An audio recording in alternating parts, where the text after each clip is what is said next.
Puji Tuhan, haleluya. Silakan duduk. Shalom. Luar biasa saudara, luar biasa. Terima kasih untuk para artis-artis senior yang luar biasa ini. Senang kembali berjumpa. Waktu itu rasa cepat, perasaan terakhir November, sekarang sudah Juli akhir ya. Jadi 7 bulan waktu saudara ngaca gak kurus-kurus juga ya. Padahal udah komit ya mau diet ya. 7 bulan yang lalu saudara doa Tuhan 2024. Tuhan buka bukan tingkap berkat tapi jodoh, tapi belum dapat juga. Dan jangan harap dapat sampai Desember saudara. Karena kita sudah kolekte Natal berarti sorga sibuk dengan urusan Natal ya. Perjodohan ditutup mulai lagi Januari saudara ya. Nggak sempat malaikat nyari pasangan, nggak sempat ya. Karena semua gereja sekarang sudah doa Natal saudara ya. Nah tema saya hari ini yang menjadi tema bulanan saya dalam berkhotbah, karena saya suka sekali bagian ini, saya memilih tema never give up. Artinya tahu dong ya, jangan menyerah. Ya, saudara dan saya nggak boleh menyerah, saudara dan saya harus jalani kehidupan. Never give up, sama-sama dengan saya bilang jangan menyerah. Lihat kiri kanan saudara, colek pelan aja, jangan nyerah ya. Ada lagunya tuh, jangan menyerah ya. Orang itu kalau Kristen menyerah pindah agama aja. Karena Kristen gak diajarkan menyerah. Takdirnya orang Kristen itu ada. Takdir itu tahu gak, sesuatu yang gak bisa dirubah. Yaitu masa depan penuh harapan. Ya, itu takdir. Jadi kita jangan haram ngomong takdir. Ya, itu bukan bahasa saudara saya, itu bahasa internasional, bahasa Arab. Ya, sama aja kalau mustahil bahasa Arabnya mustahil gitu ya. Sama aja saudara. Nah mari kita akan lihat satu bagian. Saya mau cerita dulu. Saya berharap saudara nggak kurang tidur untuk cerita sedikit. Di dalam Alkitab ada satu perikop yang bercerita tentang satu kejadian. Dan kejadian ini menarik karena ternyata bercabang dua. Ya kan, ini bukan soal cinta yang bercabang dua. Tetapi dalam satu perikop ada dua peristiwa besar yang akan selalu diingat oleh orang Kristen yang rajin baca Alkitab. Lihat kiri kanan saudara, rajin gak baca Alkitab? Kalau enggak jangan bilang dia blow on, emang dia udah gak tahu saudara ya. Jadi hari ini yang males-males mulai harus baca. Apalagi yang sudah menikah, anak mulai gede. Jangan sampai ditanya, mama setiap hari ke gereja, tiap minggu ke gereja, tapi cerita ini mama gak tahu. Apalagi papa, kerja pagi pulang malam, kaya juga kagak. Ya jadi biasa-biasa aja kalau kerja ya saudara ya. Kalau pemerintah bilang 8-9 jam segitu aja kerja. Jadi kaya syukur, nggak kaya juga syukur. Yang penting Tuhan Yesus Tuhan janjinya masa depan penuh harapan. Tadi lagu bagus, sampai lu di titik nadir terendah dia nggak akan pernah terlambat. Minta maaf yang duitnya banyak, mobilnya udah ada. Udah jangan ngarep berkat lagi materi dari Tuhan. Rakus lu. Ya, lu doain orang yang belum seperti diri lu supaya dia seperti lu gitu ya. Tapi kita banyak rakus, semua mau kita ambil jarah dari sorga. Sampai tetangga gak bisa bayar sekolah gak kita bantuin. Jadi ini penting buat kita karena kita ketemu setahun sekali. Jadi saya mesti ngomong sampai ke ulu hati. Iya dong, jangan yang manis-manis hidup ini. Karena manis-manis bisa diabetes saudara ya. Kita harus banyak makan empedu biar pahit itu selalu menjadi penyeimbang kemanisan. Amin. Amin. Jangan lupa foto saya karena nanti saudara mesti tag ya di Instagram saya supaya setahun lagi kita ketemu. Saya juga ingetin tadi saya udah fotoin satu-satu ya, yang kulkas 2 pintu menjadi kulkas minibar ya supaya bagus. Nah di dalam peristiwa itu begini, saya mau cerita. Yesus itu ada gengnya saudara, ada kelompoknya. Jadi kalau Yesus jalan ada 12 orang yang mengikutinya karena dia kan memilih murid. Dan Yesus itu rajanya MLM saudara. Jadi saudara yang baru main MLM, contohlah Yesus. Karena dia pilih 12 nyebar sampai ke Indonesia. Lu 12 nyebar ke pengadilan terakhir. Ya kan? Nah saudara lihat, waktu dia jalan, lalu banyak teman-temannya datang. Di sana ada satu orang juga yang punya pengaruh dan ada kelompoknya juga. Yesus pada saat itu targetnya adalah dibunuh oleh para pendeta waktu itu, oleh para gembala waktu itu, oleh para pemimpin agama Yahudi waktu itu. Nah saya mau tanya sama saudara, kalau kita udah kepepet sekali, ada gak kemungkinan kita jual iman kita? Kalau sekarang lu pasti bilang gak ada, tapi kalau laki lu udah mau mati, udah dia bilang ada satu-satu jalan lu mesti ke Bengkulu tuh ada orang pintar, lu pasti pergi.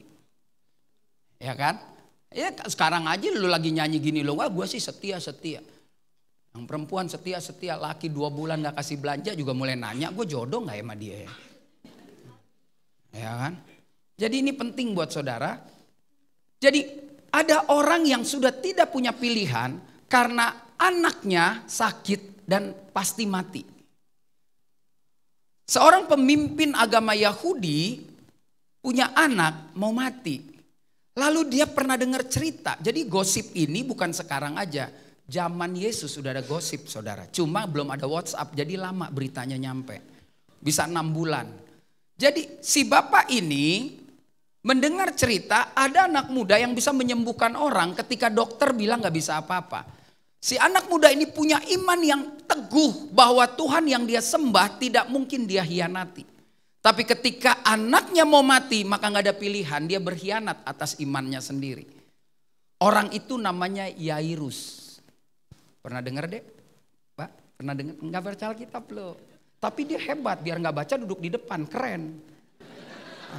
Daripada lo gak baca udah telat di belakang ngumpet lagi. Karena nanti pengangkatan yang paling depan duluan saudara. Iya kan? Cuma sayangnya belum hari ini diangkat bu, ya kan? Dan pengangkatan akan dipilih yang gede-gede dulu badannya. Karena kalau kebakaran yang dibawa kulkas, TV, ya kan? Saudara bisa bayangkan gak? Yairus yang agamanya Yahudi, Yahweh, Allah Abraham, Ishak dan Yakub pasti menolak Yesus yang mengaku dirinya datang dari surga. Tapi nyawa anak membuat dia mengubah keyakinan. Waktu dia datang berjumpa dengan Yesus, dia kan bawa anak buah saudara. Anak buah yang udah khatam baca kitab-kitab Taurat. Lalu dia datang dan dia bilang gini, Yesus, kalau dia di Jakarta dia ngomongnya, Yesus anak gue sakit. Lu ke rumah gue dong. Gitu. Yesus lagi rame nih. Waktu berhadapan begini, Yesus pakai gamis kan. Baju jubah. Ceng, teng, teng, teng, teng, teng, teng, teng. Penuh dengan kecurigaan dong. Ngapain nih orang, ngapain nih. Petrus lagi, gue bogolok gitu kan. Ternyata dia datang, dia cuma bilang, Yesus anak gue sakit. Lu ke rumah gue dong gitu. Ayolah kau ke rumahku lah. Kalau terjadinya di pesisir Danau Toba, Yesus mainnya ke rumahku gitu. Kulihat kau agak lain kau. Beda kau sama yang lain kan gitu. Yesus bilang, baiklah. Di mana borumu? Ya kan? Di mana anakmu? Di rumah. Oke. Yang menarik dari bagian ini adalah kenapa saya katakan begitu. Dalam satu perikop, dalam satu cerita ada 2 kejadian besar. Ketika Yesus sedang jalan, dia berhenti dan dia bilang begini sama muridnya. Ada yang senggol gua nih. Gitu. Ini pakai bahasa anak muda aja ya, karena Yesus kan umurnya 30 tahun. Kalau bahasa Indonesia, sepertinya ada yang menyentuh tubuhku. Ah, kamu Yesus, perasaan kamu aja, kata Petrus. Aku merasakannya. Tidak, aku pun juga demikian. Loh, lalu bagaimana nona misi? Mari kita pergi ke Pastor Jose, kan gitu. Kan jadi repot. Pasti bahasanya biasa-biasa aja. Yang gak tahu bahasa itu belum lahir. Dan dia miskin, saudara. Karena dulu yang punya TV kaya, ya kan. Sekarang tukang rokok pinggir jalan punya TV, ya. Jadi adik-adik kayak gini nih. Dulu kalau tahun 73 punya TV itu kaya deh. Ya, semua kumpul nonton Bonanza hari Senin, ya. Biar saudara tahu ya. Ya. Lalu Yesus bilang gini, ada yang senggol gua nih. Dan muridnya bilang, AGR lu, orang rame begini. Enggak ada. Yesus ngotot dan dia bilang, ada. Karena ada sesuatu yang keluar dari diri gua gitu. Dari diriku. Terus tiba-tiba ada perempuan bilang gini, saya yang senggol. Ya, saudara tahu perempuan itu siapa? Tahu mas? Tahu, berarti baca. Main gitar, gue kira tadi lu siapa, jago banget nih. Saya foto tadi ya, saya posting gak apa-apa ya. Gak apa-apa gak hancur, biasa aja ya. Udahlah. Siapa? Tahu wanita itu? Apaan sih nyontek lu? Tahu? Ya? Lalu waktu dia bilang siapa? Dia bilang gini, saya. Saudara tahu wanita ini mengalami pendarahan lebih dari 10 tahun. Alkitab menulis duitnya udah habis, uangnya udah habis mulai dari dokter resmi sampai gak resmi. Mulai dari dukun beranak sampai dukun pendarahan, pokoknya udah habis. Saudara harus tahu Kalau sakit kusta, pendarahan itu juga termasuk penyakit najis, saudara. Dia nggak boleh keluar rumah, karena begitu keluar rumah orang akan bilang najis, najis, najis gitu. Sekarang kusta udah gampang sembuhinnya, saudara ya. Yang susah sembuhin tuh kalau dompet kulit ketemu kulit, itu susah banget sembuhnya, saudara. Bawa ke KKR juga pas amin, buka tetap aja KTP sama kartu vaksin, nggak berubah. Sakit sembuh di KKR, kalau dompet enggak, saudara. Karena dompet itu harus diisi dengan cara bekerja.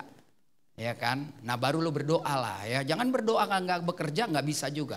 Bekerja nggak berdoa korupsi, ya kan. Jadi makanya bekerja dan berdoa supaya hasilnya halal itu ya. Nah ini penting sekali. Si perempuan mungkin sudah dilarang sama ibunya, kamu jangan keluar, dirajam lu katanya. Enggak deh mah, gue udah denger yang namanya Yesus. Bayangin gosipnya jauh banget. Nah Yesus jarang sekali lewat di depan court sini gitu. Biasanya dia jalan di seberang sana yang ada pom bensin, itu saya nggak tahu jalan apa. Jadi kan agak sulit, saudara. Bagaimana dia keluar ke depan jalan raya di court aja sudah repot, apalagi dia nyebrang gitu loh. Tetapi kali ini entah Yesus gerakan hatinya, dia tiba-tiba lewat di depan court. Makanya itu nggak terlalu jauh buat perempuan. Perempuan itu mulai lari dan dia pegang. Makanya dia berkata ketika mungkin orang tuanya menyuruh jangan. Mungkin Yesus waktu bertanya ada keluar ayat yang bagus sekali kalimat ini. Yuk kita baca sama-sama. 1, 2, 3. Sebab katanya asal kujamah saja jubahnya aku. Lihat keren gak? Dia cuma ngomong begini. Asal kujamah saja jubahnya aku sembuh. Orang bilang lu jangan keluar. Mati lu dihajar. Ya enggak, gue mesti keluar. Lu mau ngomong apa? Lu ketemu Yesus, gila lu. Ya kan? Jangan nih, sekarang aja pendeta di Jakarta jalan banyak banget yang jagain, ya enggak? Repot saudara. Udah sama direktur bank, ya kan? Nanti lu digebukin lu, nanti lu enggak. Pokoknya asal gua jamah aja gua pasti sembuh. Nah menjadi pembahasan kita hari ini adalah dua peristiwa besar. Ada orang besar datang kepada Yesus, anaknya sakit. Yang satu ada orang susah datang kepada Yesus, akhir cerita sembuh. Jadi saudara yang di tempat ini jangan merasa kaya, jangan juga merasa miskin. Karena di tempat ini kita statusnya sama. Tidak ada, misalkan contoh Bapak punya 20 perusahaan, lalu yang di belakang nih office boy di perusahaan, hari ini posisinya sama. Lu boleh tepok-tepok direktur lu. Boleh bilang, kau sahabatku, kau saudara. Kita sedang datang kepada Tuhan yang satu dan semua berharap. Betul dong, gereja harus berani begitu. Tapi hari Senin masuk kantor, lu tepok dia, kau pasti lu dipecat. Karena Tuhan gak bakal tolong, itu namanya gak tahu diri. Agak lain kulihat kan. Nah jadi mari kita lihat. Yang menarik bagi saya hari ini saya mau bahas, mengapa Yesus mau menyembuhkan wanita yang mengalami pendarahan ini. Walau hanya menyentuh, diam-diam loh saudara. Diam-diam. Ya kan? Beda saudara sama nih perempuan. Kalau saudara sakit seluruh GBI Sport Center mesti tahu. Mesti cerita. Ya kan? Ini enggak perlu cerita. Nah mari kita lihat ada 5 bagian yang saya pikir, saya cerna, saya renungkan. Saya minta hikmat Tuhan. Ada 5 respon dari Tuhan Yesus terhadap wanita ini. Kita ini adalah wanita pendarahan. Jadi kalau mau sembuh hari ini, bikin Yesus merespon sikap kita. Supaya kita juga bisa mengalami. Di dalam Alkitab ada 3 cara orang menjadi sembuh, saudara. Tapi keputusan tetap di tangan Tuhan. Yang pertama karena Tuhan mau sendiri. Lu gak perlu percaya Yesus. Kalau Yesus mau sembuhin lu, dia sembuh. Akhirnya ada yang percaya, ada yang enggak. Ya, contoh 10 sakit kusta, 1 kembali, 9. Dan dia enggak sakit lagi. Jadi jangan suka takut-takutin orang yang udah disembuhin Tuhan. Terus lalu dia ninggalin Tuhan, ntar lu sakit lagi. Jangan, lu yang sakit hati sama dia kan. Biarin aja, kalau orang sudah mengalami Tuhan, kemanapun dia ntar balik lagi saudara. Ya. Lalu yang kedua, orang bisa sembuh karena ditolong orang lain. Bapak sakit, jadi bapak parkir sebelah saya kayaknya nih. Mobil hitam kan, lu jangan serempet pendeta dong. Enggak. Enggak. Iya betul, saya yang merah, ya kan. Iya betul kan Pak ya? Iya. Soalnya tuh saya jalan Bapak cepet banget ngilang. Gila hilang cepet banget ya gitu. Nah yang menarik adalah luar biasa sekali saudara. Bapak sakit, udah nyerah, udah gak mungkin deh Tuhan sembuhin. Bapak ini berempat bisa bawa ke Tuhan dan Bapak sembuh walaupun Bapak belum percaya. Ada satu peristiwa seorang yang gak bisa jalan, gak mungkin masuk ke dalam satu ibadah di rumahnya Petrus. Lalu 4 orang temannya membuat tandu dan menurunkannya dari atas genteng. Karena yang berempat beriman, gue yakin dia pasti mau sembuhin lo. Ini udah putus asa, sembuh kan akhirnya. Kalau inisiatif Yesus banyak, ada orang yang duduk di kolam. Yesus bilang, kenapa lu di kolam? Ya habis gimana kalau malaikat datang airnya goncang, saya mana sempet. Yesus bilang, udah deh ngejar-ngejar air. Udah berdiri bawa tandu lu jalan, sembuh. Tapi ada juga yang atas inisiatif yang sakit. Yesus anak Daud, sembuhkan aku. Gitu ya. Jadi ada banyak variasinya. Tetapi jangan pernah berharap orang berdoa Anda sembuh. Karena kalau saudara datang ke saya, datang ke Pak Gembala, datang ke Pak Banjar, ke siapa, kami hanya bisa menguatkan saudara. Supaya beban itu lebih ringan. Kalau menyembuhkan gak ada. Sorry kalau kita beda, gak ada. Ya. Karena Tuhan bisa kasih anak ini berdoa, Bapak ini sembuh. Bisa, ya kan. Tapi besok anak ini doa, Bapak ini sakit, kagak sembuh. Itu terserah Tuhan, ya kan. Jadi ini mesti jangan pukul rata. Nah mari kita lihat. Yang pertama, Yesus itu sangat menghargai iman yang sangat kuat dari wanita ini. Saudara, untuk mengalami hal-hal yang spektakuler di dalam hidup ini, kita harus ambil keputusan untuk kita punya iman yang sangat kuat. Iman itu selalu saya bilang gini, modalnya sama. Saya yakin modal sama. Kita semua tobat, lalu kita berdoa Tuhan memberikan iman yang sama. Kalau di titik tengah poinnya 5, maka dalam perjalanan Alkitab bilang kerjakan keselamatan. Ada yang enggak. Makanya ada yang imannya merosot, enggak bertumbuh-tumbuh. Bahkan tinggalin Yesus. Tapi ada iman yang semakin hari semakin naik. Ada masalah nyengir aja terus. Gila ya. Udah ditipu masih aja nyengir. Itu imannya tinggi saudara. Tapi ada orang baru papasan gak ditegor. Sombong banget tuh WL, papasan gak negor gua. Emang dia siapa? Ya itu imannya 3. Udah bagus tuh pembulatan ke atas. Itu karena gurunya kenal sama orang tuanya. Ya saudara, makin tinggi iman seseorang, makin bisa dia masa bodoh dengan perasaan orang yang menilai dia negatif. Masing-masing tuh fokus aja ke depan, bagaimana gue bisa bertumbuh lah. Capek ngurusin orang. Nah ini penting, Yesus sangat menghargai. Dia sangat menghargai, makanya yang pertama dia mengakui iman perempuan ini. Di depan banyak orang Yesus sedang mengajarkan kepada muridnya, lu cuma ngikut aja sama gue lo, numpang makan gratis aja lo, iman gak ada. Kan yang jalan sama Yesus makan gratis semua. Ya kan?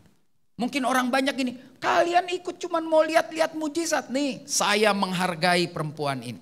Dan bukan saja dia mengakuinya, tetapi dia juga melakukan satu peristiwa terobosan yang sangat luar biasa.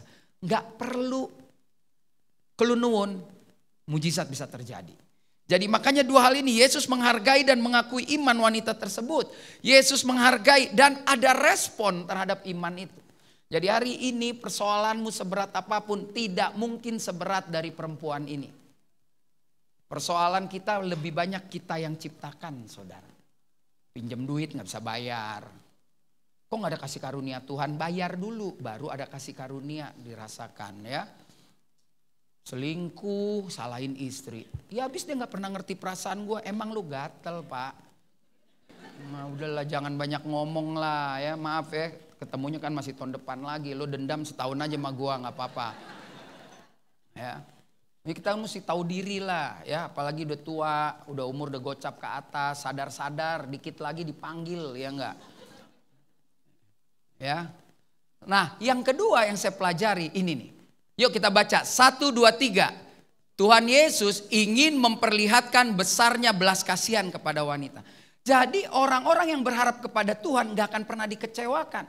Waktu Yesus tersentuh, saya percayalah ini supranatural antara surga dia dan wanita ini.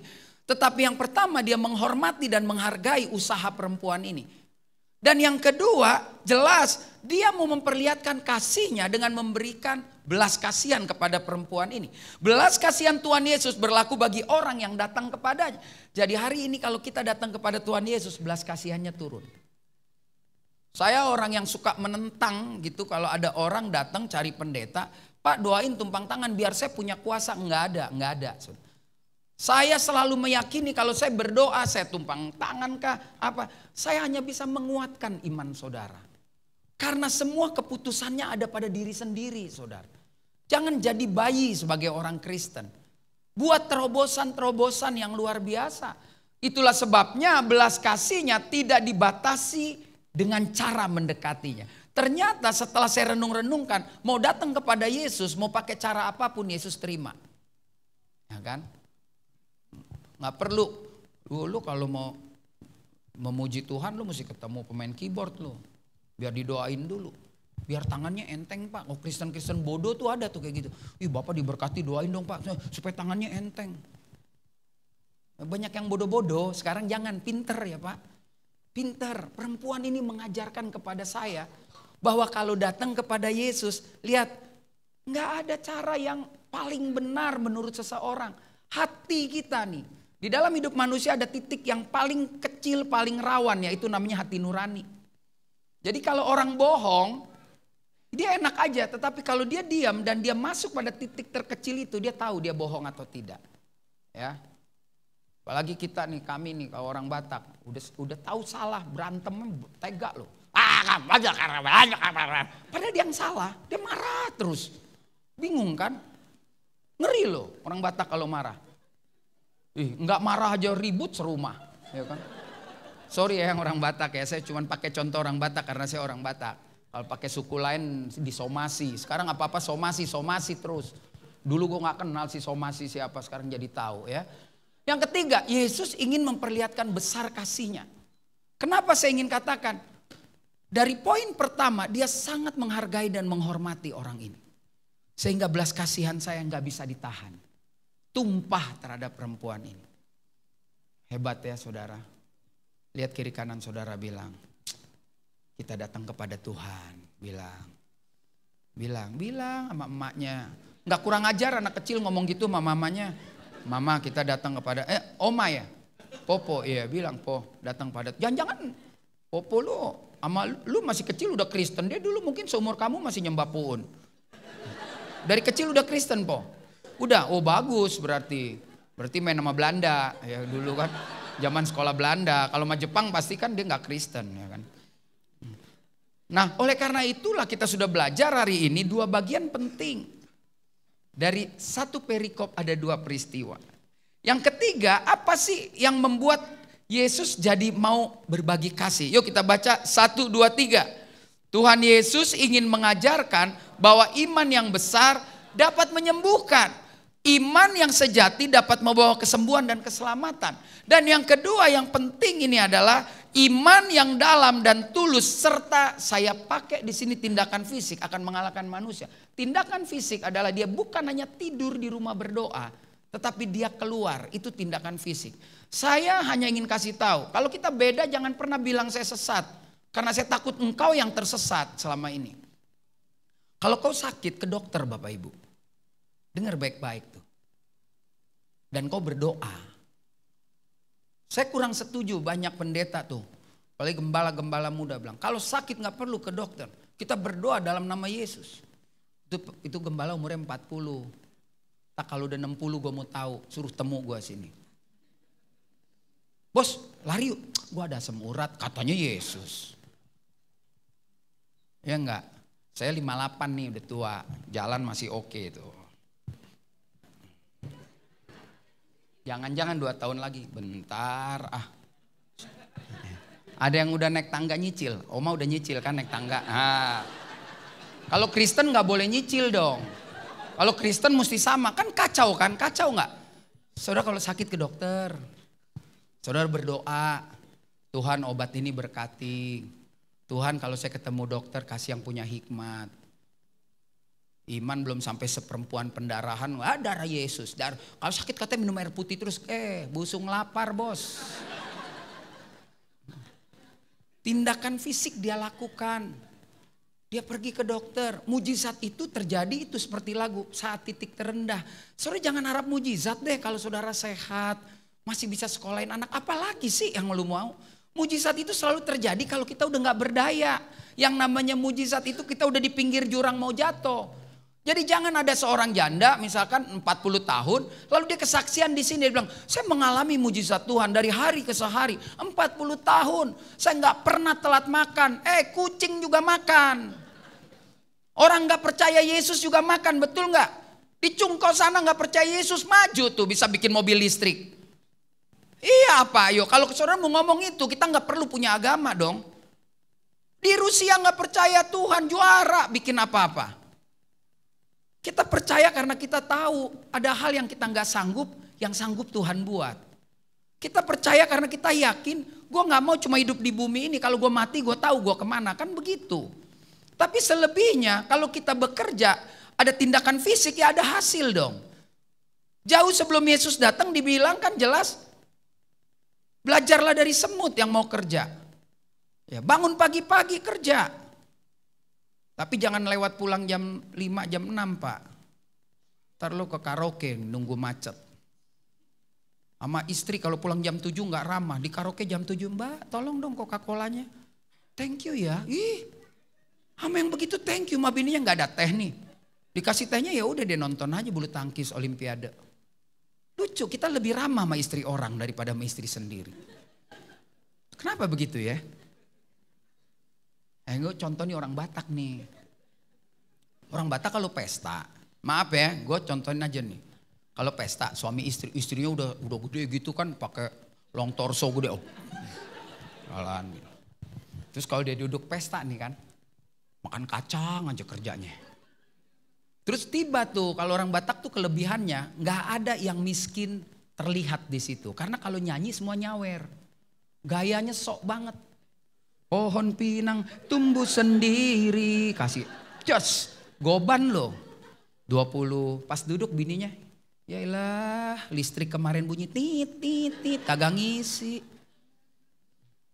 Nah kan kalau pas udah lagi joget nih. Nih suami bukan bawa bininya loh joget loh. Kadang-kadang. Bininya makan kacang aja makan ya terus lapet. Terus lakinya joget sama bini orang.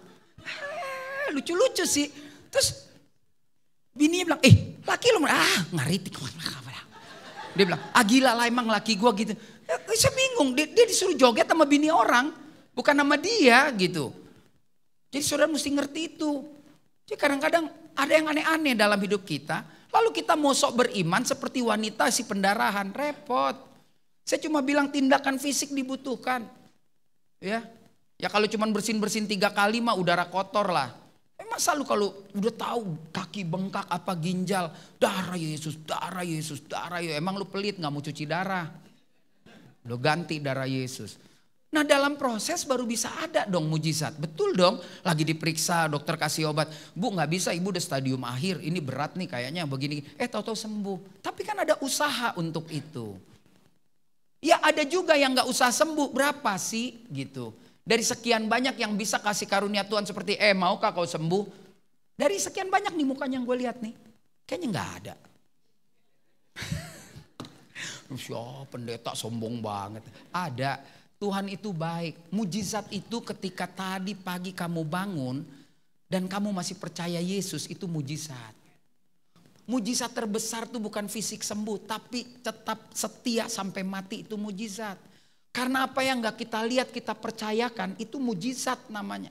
Saya kenal satu pendeta sangat senior tahun 70-an. Baru dia pendeta yang doktor dari Amerika, boleh dicek. Sekarang banyak doktor, gue bingung gitu saudara.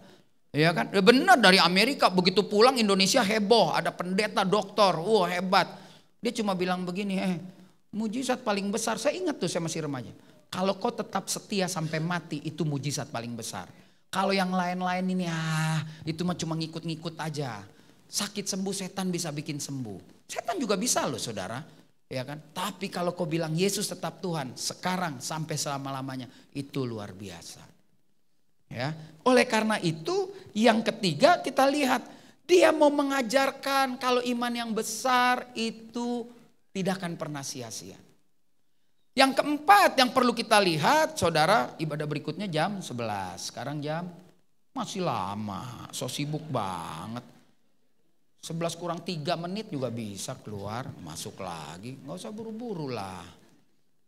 Setahun sekali juga. Buru-buru pun kalau lu buru-buru setengah 11 habis, lu turun, gue turun. Lu makan juga gak ngajak gue. Mendingan gue kepepet, lu turun-turun gue langsung khotbah lagi. Daripada Pak ada break-break setengah jam gue di depan kopi sama Pak Banjar gitu. Kopi jemaat lewat gak nawarin dia Pak. Iya. Aduh kita sih beriman ternyata kalau kopi gak ada ayatnya Pak. Gitu kan. Capek deh. Yang keempat yuk kita baca 1, 2, 3. Tuhan Yesus ingin menunjukkan bahwa kuasa ilahi nggak dapat dibatasi oleh apapun. Kalau hari ini saudara tergerak benar, aduh gue pengen nih yang main gitar doain gue gitu. Cuma kan lu nggak ada keinginan begitu kan, belum. Mungkin kalau Tuhan taruh, lu sakit nggak enak, kayaknya gue mau deh didoain dia. Terjadi mujizat yang hebat. Apakah saudara bilang dia punya karunia itu? Enggak, besok lu cari dia nggak bakal ada. Karena kemuliaan Tuhan nggak boleh dicuri oleh manusia. Manusia itu suka curi kemuliaan Tuhan. Saya umur udah tua. Kalau saudara masih di bawah 50 mungkin saudara bilang, alah jadul. Ngentar lo kalau udah gocap lo baru tahu. Saya umur sejak 55-an, saya lebih bijak melihat. Kalau dulu, saya makanya berani bilang, saya gak percaya kalau ada orang, bapak pendeta punya karunia menyembuhkan. Saya gak percaya saudara. Kalau Tuhan pakai Bapak ini menyembuhkan, saya percaya. Jadi ada kalimat yang sangat membahayakan. Bapak ini bisa menyembuhkan, berarti itu melekat dong dalam hidup dia. Bukankah dia akan menjadi dukun bagi saya? Bukankah Bapak ini akan jadi Yesus bagi saya gitu. Jadi saya yakin waktu karunia itu diberikan, seberapa banyak sih Petrus bikin mujizat? Coba saudara baca, seberapa banyak. Mujizat yang paling besar adalah dia mau disalib dengan kepala di bawah. Seberapa banyak Paulus bikin mujizat saudara dibanding Yesus? Enggak lah, 1-2. Mujizat terbesar dari Paulus adalah meskipun kepalaku sampai berdarah, aku tetap mengerjakan pelayanan. Jadi pemain gitar ini bisa, anak ini bisa, Popo sakit, doain. Sembuh, sakit lagi, sebelum gue doain warisan udah tulis belum? Nah kan begitu. Jadi bagi saya, dia mau menunjukkan bahwa kuasa ilahi nggak bisa ditutup apapun. Walaupun hanya menyentuh jubah Yesus. Yesus memiliki kuasa ilahi melampaui batasan fisik dan material. Saya bukan larang saudara mesti pergi ke luar negeri berobat. Emang kadang-kadang di rumah sakit, maaf nih ya dokter atau ada punya rumah sakit. Emang di Indonesia ini kacau sih perampokannya, terlalu ngeri gitu. Orang sembuh juga disuruh balik lagi. Sakit mah masuk MRI. Karena harus akumulasi penyusutan barang harus sesuai. Beli 2 miliar kalau nggak pernah ada yang perlu pakai bahan ini rugi. Jadi kacau-kacau. Jadi makanya orang keluar negeri. Ya keluar negeri pun paling ke Penang kan, selisih-selisih. Karena juga pulangnya kan kolesterol habis, pulangnya makan durian sampai Jakarta kolesterol lagi kan gitu. Ya nggak apa-apa ya kan. Yang penting ada foto-fotonya ya kan. Nah lihat, kuasa ilahi Yesus melampaui batasan fisik dan material. Jadi punya duit sebanyak apapun gak bisa menyembuhkan penyakitmu. Ya kan. Cuma bisa menunda. Ya kan. Gak apa-apa biarin anak itu main Pak. Jangan diganggu gak apa-apa. Fokus saja kepada sini. Karena Tuhan Yesus bilang biarkan anak-anak itu main. Ya kan. Karena kalau mau masuk surga harus seperti anak itu. Yesus bilang itu waktu khotbah di bukit. Tapi karena saya bukan Yesus. Maka saya bilang amankan anak itu. Gitu. Ya kan? Karena Yesus kan bisa fokus ya kan. Satu titik hanya itu titik itu. Nggak Bu, bercanda Bu, biarkan dia main. Kasih bonbon ya. Itu emang begitu memang ya. Nanti jam 11 saya akan bahas menang atas hari esok. Jadi kalau saudara merasa hari esoknya kurang menang, datang lagi jam 11. Nggak usah terlalu sibuk lah ya. Kalau lu pelit nggak usah kolekte yang kedua. Kalau lu pelit, lu datang aja ya. Tenang, hari ini sampai jam 7 ya. Puter-puter aja dulu, puter-puter nanti yuk gereja, yuk ngomong sama saya. Betul Pak, muter-muter sama suami.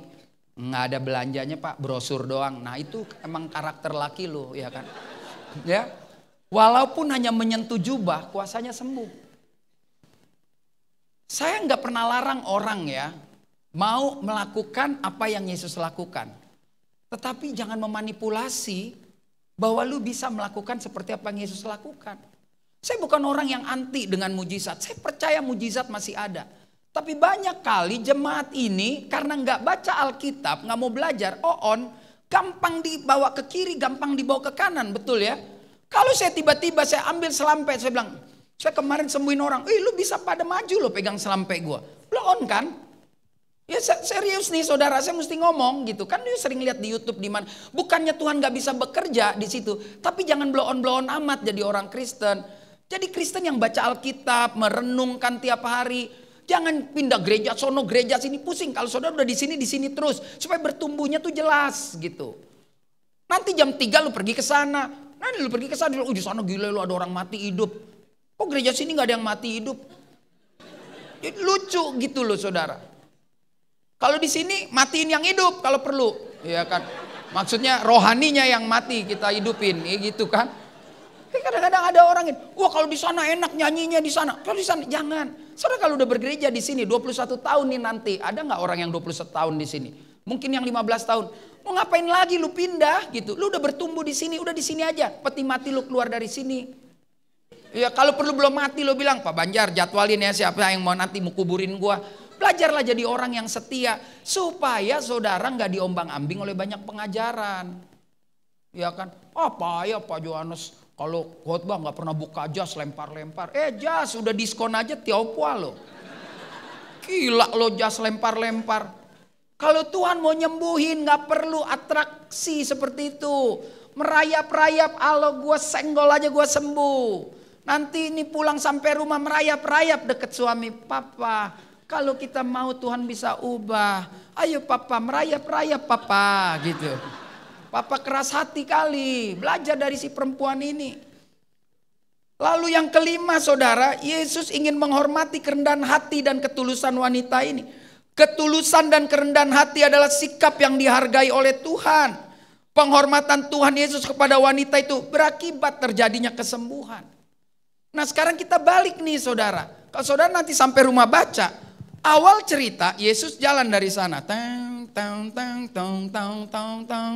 Ya kan, sufo, gitu kan, ada kan datang kan, ya, siapa tadi yang saya bilang datang? Seorang pemimpin rumah ibadat, seorang yang ilmunya sakti banget soal Taurat, datang kepada Yesus. Ini orang kaya loh saudara, duit banyak loh, tertunduk. Yesus, anak gue mau mati, lu datang. Ingat ya, itu saya bilang dari awal. Lalu waktu Yesus dalam perjalanan, kan si perempuan nyenggol, cas sembuh. Lalu terjadi dialog nih 5 poin ini. Nggak mungkin secepat saya nih. Saya karena dikejar jam 11 orang khotbah kan. Tapi kalau memang nanti nunggu jam 11 ada tergerak ngopi, Pak Banjar kita ngopi. Ya. Ini yang menarik adalah waktu terjadi dialog ini, kamu siapa? Nama kamu siapa? Orang tua kamu di mana? Itu lebih saya yakin 30 menit. Lebih 1 jam, saudara. Pertanyaan besar, di mana Yairus waktu itu? Kan dia bilang, Yesus ke rumah yuk, anak saya mau mati. Oh iya nanti gue ke rumah, jalan, tiba-tiba dipotong oleh perempuan ini. Kemana itu orang, saudara? Alkitab gak tulis loh. Saya bayangin gak, kemana dia itu? Saya belajar dari si Yairus ini. Dia sabar, dia tunggu. Makanya tadi tuh, kayak padahal kita gak ada ngobrol-ngobrol sama WL. Tapi tadi dia ada bicara tentang titik terendah. Yang tadi ini sekolah teologi ya kan? Resiko, ada resiko. Perempuan itu terobos resiko. Dan dia paksa Yairus untuk menunggu waktu Tuhan. Yairus diam loh. Anak mau mati bos. Kita kok ke rumah sakit, anak kita kejeduk benjol aja. Marah loh maksud. Suster dokternya mana lama banget. Oh begitu ya enggak? Dia enggak loh. Saya udah bilang, Yairus tuh marganya Panggabean bos. Dia bilang gini makanya, Polan pulang. Siapanya dia lama kali, alah macam kau aja Yesus paling jago. Pulang. Orang kalau normal pulang saudara. Gue punya jabatan, gue punya hak untuk melakukan kekerasan juga bisa. Tapi dia tunggu loh. Yuk yang banyak duit, yang ngerasa diri lo jago, lo tunggulah waktu Tuhan kalau ada masalah. Tunggu dia tunggu. Di akhir cerita yang kaya dan yang miskin sama-sama mengalami mujizat. Jadi Tuhan gak pernah tuh bikin spesial sama Yairus. Lu mau sembuh, lu tunggu situ. Ya kan, Petrus kan marganya Huta Barat lagi. Kau diam situ, kau diam. Diam situ, urusan lu orang kecil ini. Kau pun gak ada duitnya pun, ya kan? Kan kalau si miskin kan gak ada duit. Habis kita doakan kita kasih beras lagi. Betul ya Pak ya? Udah miskin, hidup susah, mati pun nyusahin. Ada loh orang mati nyusahin, gak bisa beli peti, gak punya jas, komplit kau gitu kan. Tapi dia sembuh loh saudara. Dan si kaya yang sabar sembuh juga. Lalu saya mulai belajar dan merenungkan. Udah lama jadi pendeta tetap merenungkan firman Tuhan saudara. Pakai bahasa saya, gila bener ya Tuhan. Kalau proses orang gak tanggung-tanggung. Yang ini 12 tahun. Yang ini rasa 12 tahun juga loh saudara. Anak mau mati di ujung tanduk. Nunggu dokternya lama banget, marah. Ya kan? Istri saja baru melahirkan. Terus biasalah kan tunggu dokter lama. Sus lama amat. Mulai belagu deh. Kan gue bayar. Boleh dong gue panggil dia. Itu ya kita semua pasti pernah begitulah. Bapak saya udah Senin Kemis. Udah Senin Kemis udah mau berangkat. Dokternya mana sih? Kalau ada dokter sini tobat ya. Ya kalau pegang pasien 2 aja jangan rakus ngejar setoran. Dokternya mana? Nggak ada. Telepon. Dok, oh iya. Suntik. Dibayarnya visit. Dokter tobat ya. Dibayarnya full. Dia nggak pernah datang cuman, ya suntik aja. Dok mati, alhamdulillah. Ya gitu ntar jangan-jangan. Itu kita nggak tahu ya kan. Ngerepotin nih katanya. Saudara, saya belajar dari peristiwa ini. Jangan pernah menyerah. Apapun persoalanmu, jangan pernah menyerah. 12 tahun, yang si beberapa menit ini rasa 12 tahun juga saudara. Ketika anak udah di sini udah mau mati, dan satu-satunya yang diharapkan datangnya lelet lagi lambat-lambat. Tapi Alkitab bilang apa? Sembuhkan anaknya saudara. Ini bukan sekedar sakit fisik aja. Sakit hati, sakit perasaan, bisnis ditipu dan lain sebagainya. Yuk belajarlah dari si wanita ini. Asalku jamah saja jubahnya aku sembuh. Belajarlah dari Yairus, sabar menunggu waktu Tuhan. Pasti yang terbaik. Buat saudara apapun pergumulanmu, jangan pernah menyerah. Terus dengar-dengaran tentang Yesus seperti hari Minggu ini. Saya nggak tahu kalau tengah minggu kayaknya ada puji-pujian ya Pak ya. Ada praise and worship. Datanglah, jangan so sibuk lah. Datang di rumah ngapain coba? Lu datang ke sini minimal hemat AC 2 jam. Ya, lu kan matiin AC di rumah. Datanglah memuji Tuhan. Saudara orang Kristen gak akan sanggup hari Minggu gereja terus minggu lagi.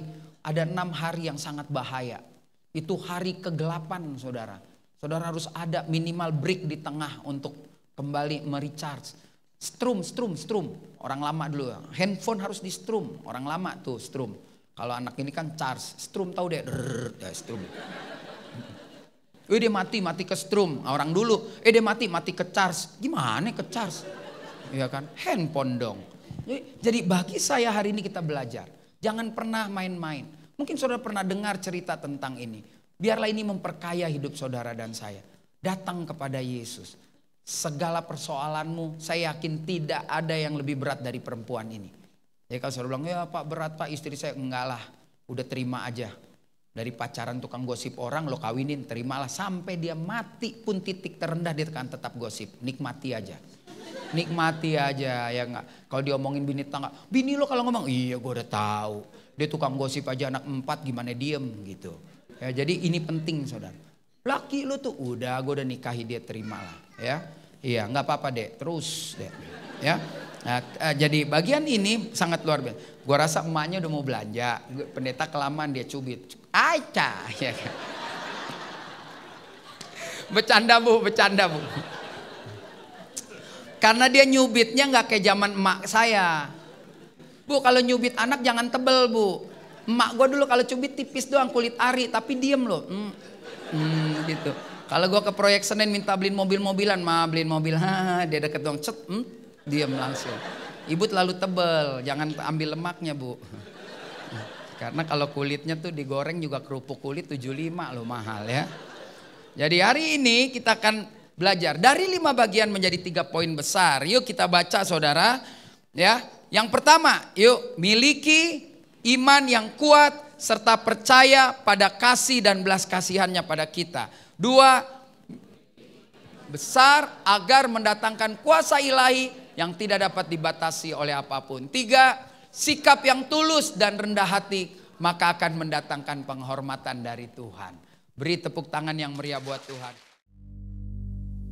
Sekarang terimalah berkat Tuhan. Kasih karunia yang berlimpah-limpah daripada Allah Bapa dalam Anak yang tunggal Yesus Kristus. Persekutuan yang manis dengan Roh Kudus menyertai kita semua mulai hari ini sampai Tuhan Yesus datang menjemput kita di awan-awan dan bahkan sampai selama-lamanya. Yang percaya bersama-sama katakan amin. Kaulah Tuhan, kaulah Raja, surga bumi menyembah. Kemenangan bagi Raja mulia, kemuliaan bagi Allah.